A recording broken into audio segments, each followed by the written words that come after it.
everything, all the breaking and stuff like that was considered underground. And Cool Herc brought everything out into the open. And that was like, say, 74, 75. All the underground stuff, all the in-house, all the hallway dances, and all the house party dances were brought out to the street. And the more they took it to the street, the more nationalities got involved in it. You know, it was no longer an Afro-American thing. The Hispanic took to the dance.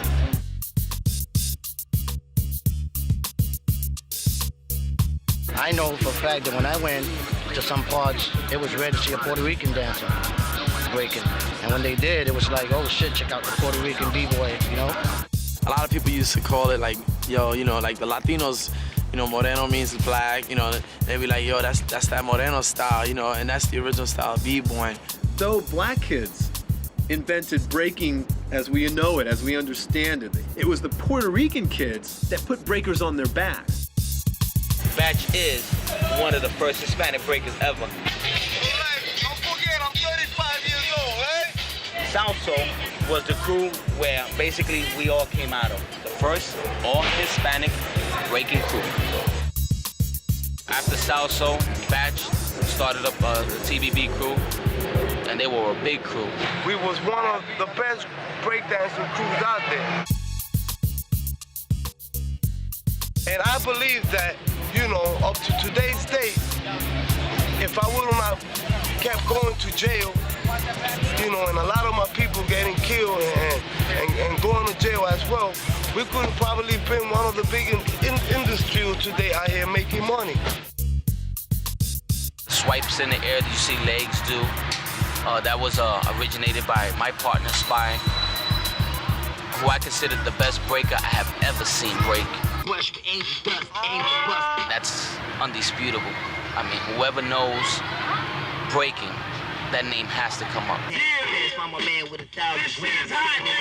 He's one of the first B-boys ever, and he was known as the man with 1,000 moves, and his name is Spy. So I want to bring him up here so y'all can see what he. Come up here, man. Spy was a legend to me because he was already called man with 1,000 moves. I used to always go to mom and pop's social club or nightclub, whatever you want to call it. It was a basement, really, on Crotona Avenue, and I used to go there a lot to try to see Spy. And then one day I saw Spy there, and I saw him. I'll never forget. He had this red hat on, and his afro was just like poofing right out the side. His hat was to the side, just like this. And that's why whenever I go down right now, whenever I start breaking, I got a hat on, you know, this is just like straight Spy. This is the Spy in me, you know what I mean?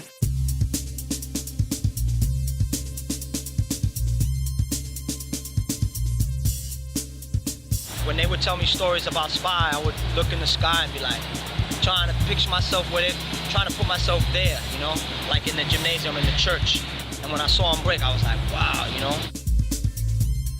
It's just like this energy around a person, you know what I'm saying? There's an energy around people that, you know, the stories are the stories. There's a reason why they're being said. There was an energy around him. He was mad clean and mad smooth. It was just like he didn't have to do anything really incredible. He did whatever he did, it looked sweet. Track 2 was like little ladies' man back then. You know, Track 2, at one point they said he was the best. JoJo and them used to be off the hook, for real. They used to be like traveling. They was like gypsies in a way, because they used to find out wherever they jamming at, go there, and whoever was dancing over there, they would knock them off, for real. Them boys were just so